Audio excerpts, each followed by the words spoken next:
about how you came to write From the Ruins of Empire. Right. What triggered your interest in kind of diving into the lives of these intellectuals in Asia? Mm-hmm. Well, I think mostly feeling that there isn't a book out there which describes how people in Asia in the late 19th century or in the early 20th century, how they experience, major historical events at that time.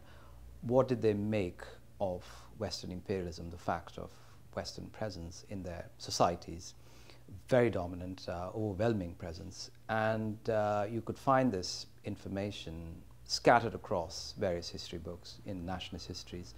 But there was no one book that looked at these societies together and sought to connect their experience, describe their shared dilemmas, their shared challenges, and of course all of them were responding to this fact of Western domination at that time.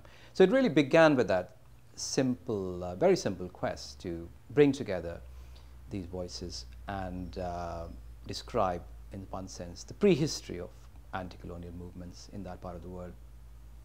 Why do you think that that's such an unusual impulse to describe Asia regionally in that way, especially at that point of history?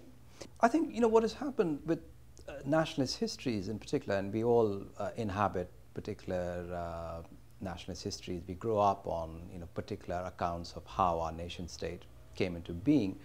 They tend to exclude this moment of Asian cosmopolitanism, where people like Liang or Alef Ghani or the other characters I describe in the book, they traveled across a very broad territory to the west, across Asia, met with other like-minded intellectuals and leaders and activists, exchanged notes on their political struggles, on their intellectual struggles, and somehow all that got excluded from, post-colonial histories, because that wasn't really strictly relevant to the emergence of the nation state. And obviously that history of cosmopolitan Asia wasn't going to be written by or included in the histories of the British Empire or the histories of the French Empire, the histories of the Dutch Empire in Asia. So they got excluded, these figures and the moment, that moment of cosmopolitanism, by both post-colonial nationalist histories and also the larger imperial histories authored and published in the West. Who do you see as the audience for this book?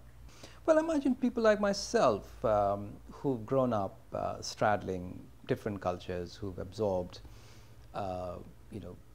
historical lessons from many different cultures, and also who've traveled a bit and have observed a bit of the world. So it's not very difficult to imagine that kind of reader now, because it's a fairly commonplace figure in our globalized societies. But I think of that person as very much a young person, someone in their 20s and 30s, who remains, although not being totally aware of it, discontented with the kind of histories they've been offered by their particular nation states. And I think of myself as one of them. That the history of post-colonial India, I felt in many ways, was deeply unsatisfactory. It did not account for many other experiences I had, and certainly the triumphalism built into it, the kind of valorization of the nation state there, did not match my experience, whether in Kashmir or elsewhere. So this book also came out of that dissatisfaction, really, with the shape of that particular history.